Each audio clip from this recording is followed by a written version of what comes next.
For anyone watching right now, once you learn the basics and once you learn how to read Keepa charts and you flip deals and you understand margins and sell-through rate and deal with all the Amazon nonsense, it's just a matter of building capital. I'm not a huge fan of going into a ton of debt or anything like that, but build your cash flow. If you're comfortable leveraging credit, do it. But you have to spend more money. I mean, with online arbitrage, wholesale, all these models, nobody makes big sales without spending more money, and it's scary. I think everyone says it's risky, but not taking any action is just as risky. Hey, what's going on, everybody? Steve here with Rake and Profit over rakeandprofit.com, coming back to you with another video. We're in Oklahoma with Spencer. What's going on, man? What's going on, dude? How long ago did we connect? Oh, probably sometime in September, October, something like that. Of 2022. 2022, yeah. I think I found you. I was already existing kind of in the Twitter space. And then, I started proclaiming that I was going to try FBA and thrifting, and then the YouTube, Facebook algorithms led me to you. So did we really connect after the eBay to Amazon Masterclass after you went through that? Yeah, exactly. I think I was in books at the time looking for a way to make additional money, or saw something that was more exciting. I saw the pitch and I was like, ooh, this seems cool, because I don't think anyone else was doing eBay to Amazon at that time, or at least I had seen in Twitter. So I bought the course. And I think you were one of the first few people, because when I launched that course, it was insanely cheap, because I just wanted to get people results. I think what it was, though, is that I had joined your book selling group and you had advertised it. And I also liked how you would welcome people as they came in. I thought that was I felt so special. So when that came out, I was like, I want to be one of the first ones that does this. That's interesting. Well, that's cool, man. So it's been a while, almost a year or so. We've known each other. So let's talk a little bit about your story. So when we first met, were you doing eBay to Amazon at all? No, I had started thrifting books, and that's actually how I got my start. I was working a 9-to-5, living in Wisconsin, and I just wanted to find a way to make some extra money. At the time, I wasn't actively thinking, I for sure want to thrift books. I just was in Twitter, found a guy on Twitter that was pitching a course for $17, which was cheap enough for me to be I love it. Well, I was cheap enough to sate my curiosity of how do I make an extra? And the secret was arbitrage, and he had a whole course on arbitrage. I really latched onto his course about books. And had my proof of concept. So I went to my local thrift store because I figured I can do that for sure. There's plenty of thrift stores in Wisconsin. I started thrifting books from there, got some money back, and then very quickly started digging more into it. And that's eventually how I found you. I found Mike, the used book guy. He was one of my favorites at the time, and really just started going heavy in thrifting. But then when your course came out, I very quickly shifted gears of having product come to me and not having to go get it all the time was really what I wanted to pursue. So that's cool, man. So I'm guessing the reason you want to get into eBay to Amazon, and sorry if I don't know if you could hear that. We have a hot tub literally behind us, and it's shooting all over the place, going crazy. We're in Oklahoma at a mastermind, and literally there's a hot tub, but it drains every day. So you can see all four jets just shooting at each other. So let me ask you, what attracted you to eBay to Amazon? Because you came from the thrifting world. Big shout out to Mike, the used book guy. Was it working from home, not having to go out? You were working your job. You wanted inventory to come to you? I think it was the margins, the difference going between thrifting, where I feel I was making the most volume was that $1.50 to $2 profit per book, which I know everyone likes to tout I found a book for 50 cents that sold for 300. I absolutely did that, but that was one out of hundreds. Whereas with eBay, actually, oh my gosh, I just forgot. I actually didn't find your masterclass first for Flip Mine. Really? I found it through Fields of Profit, had an old video. You used to promote it way back in the day, And I found that first. And so then when you and I connected and I mentioned you had a masterclass, and I was like, ooh, I've already decided, I've been using Flipmine for a few days, and you were like, that's my secret sauce, don't tell anyone. And the class, obviously, masterclass, took me from, me piddling around trying to do things to really narrow down these filters, and I can really niche into whatever. So it really took off from there. So if folks don't know, Flipmine is a software. We don't own it or anything, right? We just use it. I want to own it. Yeah, right. Part owner. It's essentially a software that allows you to put in filters or rules to be able to check and compare from eBay to Amazon. So maybe you have, I don't know, maybe you have a 40% ROI that you want to make. It'll look on eBay for items that you could sell on Amazon for a 40% ROI. Within your criteria of sales rank, profit, ROI, you could set a bunch of different filters. So what were you making? What were you doing in sales, Spencer, before we had met? And again, I hate when people go on videos and they try to take credit for it all. This is all you, man. You've been doing it all on your own. But where were you before we met and you were doing thrifting? Were you doing a couple thousand a month in sales? Yeah, I was doing a couple thousand. I would say, no more than probably 3.5 or less. Where are you at now, dude? Last month was my best month. I was at just under 20, so I was 19.8, 19.9. Oh man, How does that feel?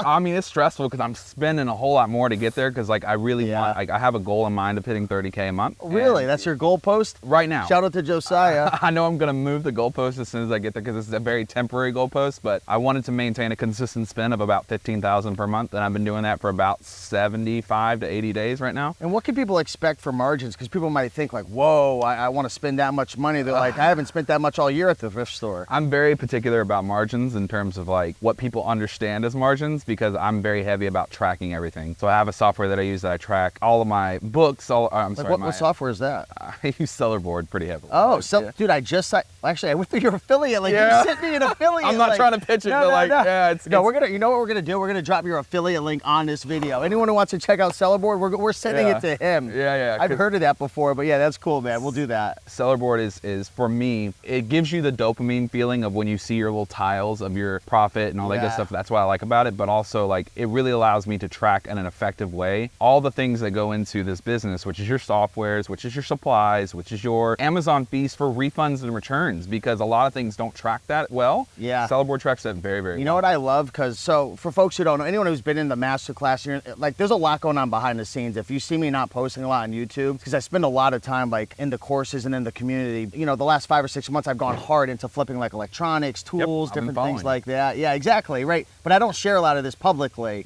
But one of my challenges has been like when I flipped like DVDs and stuff for like 2 years now from eBay to Amazon, my return rate was between like 3 and 4%. Now that I'm doing electronics and tools, it's gone up to 6, 7, 8%, which is fine because, you know, I'm doing higher volume. Like sometimes I'm spending 40, 45K a month, 50K a month. But I wanted to know like what ASINs are getting returned most, what ASINs are problematic. And that's where Sellerboard came in. Exactly. And I think without Sellerboard, I would be really subject to digging through Seller Central. I'm not smart enough to go through Seller Central reports. How do you probably are? Seller Central's there, but it is really difficult. And that's why I like Sellerboard, because at a quick glance, I can look at, you know, the icon of what it is. And I go, oh, I know exactly what that product is. And I know not to, you know, source it again. So what are you challenged with right now, man? Like, you know, it's funny, like, and we've been talking a lot about this at the event, like, and obviously I guess I'm considered a guru. I guess I am, like, the guru life, courses and stuff. But it's like people, and I really try not to do this, like sell people the dream. And I really try to tell people all the time, like, don't start with eBay to Amazon. Start thrifting. Start going like and flipping books and selling stuff around your house. Like,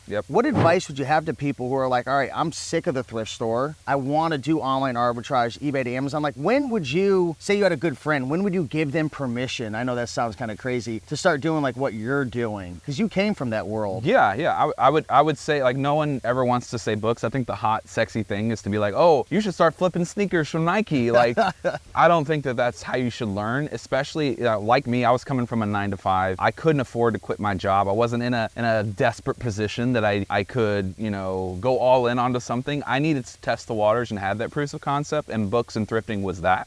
Yeah. And then I'd say, like, once you get up to like 3-4K a month, like, you've got enough sales in that you've started to make some mistakes, realize you made bad buys, whatever, and then start moving into, you know, heavier, but like, you know, more. We're going deep. Yeah, but you're going into, you know, more higher margin products. Going into debt. No, I'm just kidding. Well, yeah, because your cost of goods gets a lot more expensive, moving from, you know, penny to $2 books into, you know, electronics. And something good we should talk about as well to set the table. Like, if you're trying to grow to where you're at now, 15 to 20K, now you're going to go to 30, there's an element of, I don't want to say debt, but like it's an investment. Like, you're having to put money up and not necessarily pay yourself. Like, you may be profitable, Sellerboard and your analytics, like you may be making profit, but you're putting it all back into the business. I know you're paying yourself a little bit, you said. I needed it. But folks need to know, like, if you want to grow your snowball up to 20, 30, 40, like if you're pulling money out of the business, you are slowing your growth down a little bit. It's not like thrifting where first month or two, like you could start like taking money out because your margins are so stupid and your product cost is so low. It's a lot of factors that go into it, and you become acutely aware of those factors as you're trying to scale.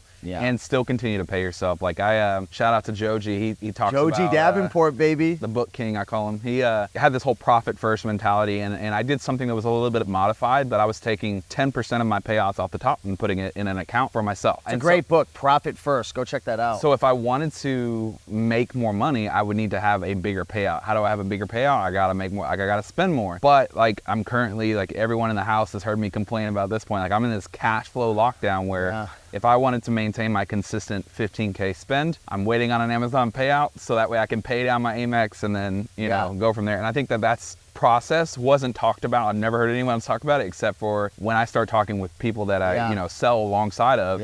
And they're like, oh yeah, I'm going through that same thing before, or I did, and here's how I overcame it or whatever. No, I gotcha. And paying myself, you know, even that small 10%, it definitely affects. You're training yourself to pay yourself. Right, because, you know, over the course of, you know, 6 months, that's now like about $3,500 that's sitting in an account that I could pull and pay myself with, or I could pay down this credit card and I could spend that much, and it's very tempting to like keep the momentum and the gears turning on that.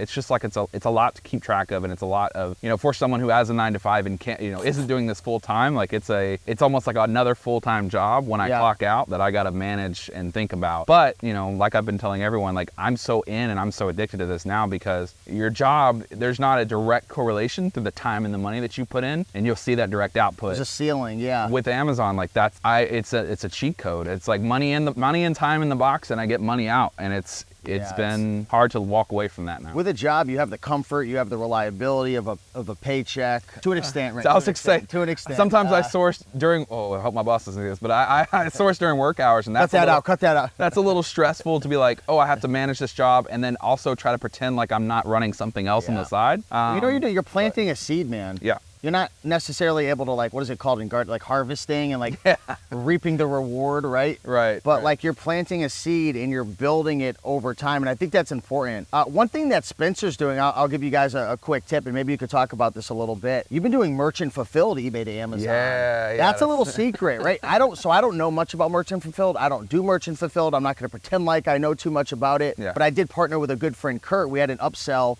recently because I had a new electronics course. He does a ton of E2A merchant fulfilled, so we partnered together, and I joined his 2-hour class, and I learned a ton. And I'm like, wow, anyone dealing with cash flow issues, anyone who doesn't want to have to buy an item from eBay, ship it to FBA, wait 1 to 4 weeks, it depends on how long it takes to check in, and then it sells, and then you got to wait for payment, and then you got to wait for disbursement. If you do merchant fulfilled, talk about how that's kind of like a little bit of a hack. So I started doing merchant fulfilled because I wanted to get in on the back to school. So I've been doing eBay to Amazon primarily. I moved pretty heavy into RA during that time because there was a lot of backpacks on the shelves, and that's where I knew I could do a lot of quick flips because I was connected to a few people, to include Cody in our mentorship program. Cody's great. And you know, he was telling me, hey, you can poly mail a whole lot, and backpacks is one of them because they're soft. They can get kind of tossed around and they won't really have any issues. So you just put it in like a big clear poly? It's the poly mailer, so it's the white with the gray inside. Understood, yeah. Yeah, and just sending those out. I mean, you can put them in I put them in a clear poly bag, so that way in case.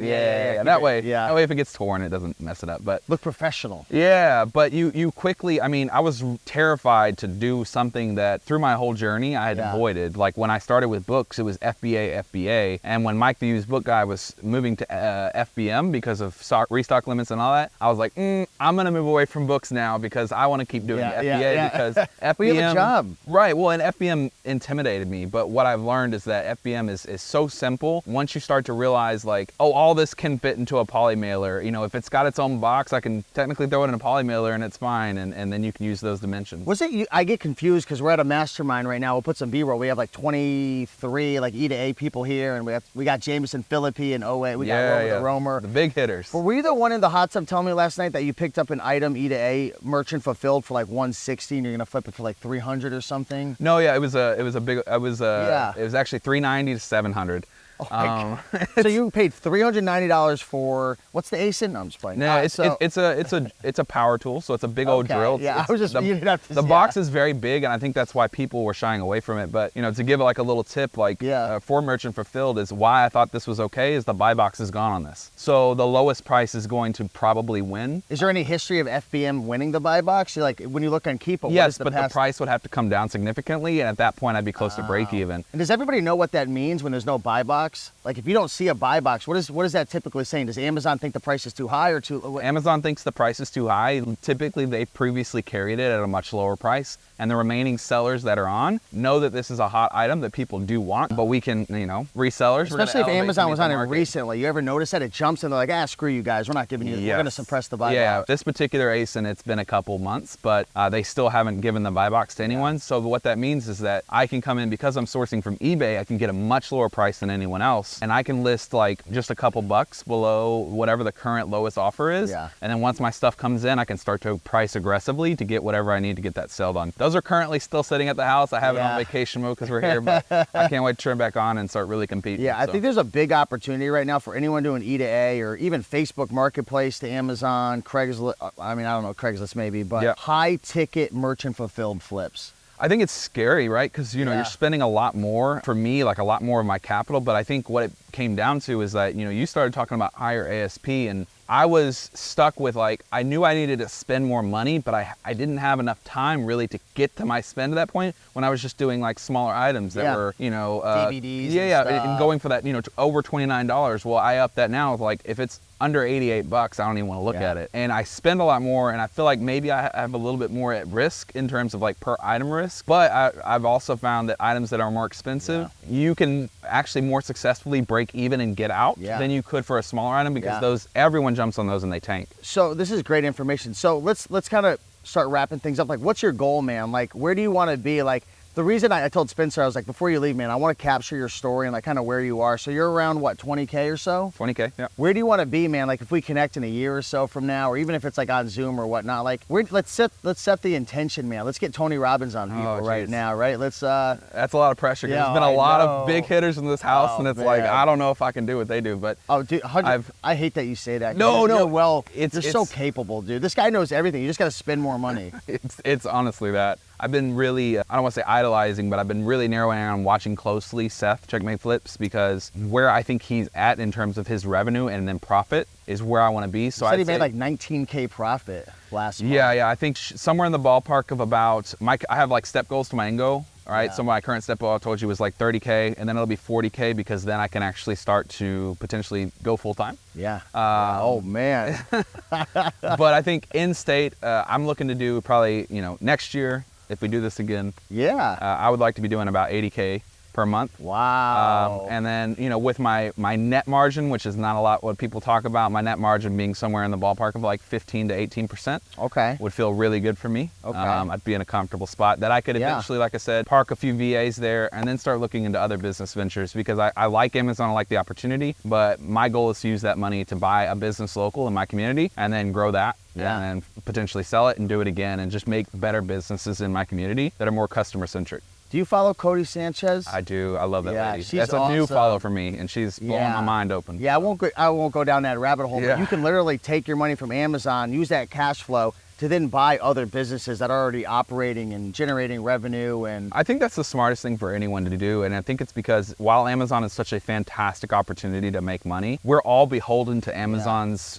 finickiness, and they can be very finicky and they can change rules on a dime. And I think that's not really broadly covered, but in order to hedge against that, I think the best thing to do is once you start getting money, put it into assets, put it into, you know, something that you can continue to grow. That's another business. So that's the smartest thing. One thing I would say to everybody is don't listen to what any of us say, or if you go to groups or masterminds or anywhere, don't listen to what they say, listen to what they do. Like, watch their behavior. And everybody here who is quote unquote successful, like, ooh, I'm doing over 50K, I laugh because it's just a matter of spend. And it's not that hard to know your ROI. But like, if you read between the lines and see what everyone's doing, everyone here who's like doing big numbers, that's not their only business. For most of them, there might be a small couple exceptions. They have other income streams. They're putting money into real estate, into other businesses. They're not 100% reliant on Amazon. I know it's a whole crazy rabbit hole to go down. Well, I think but the big point and takeaway there is that none of them just did that while they were making $2,000 a month.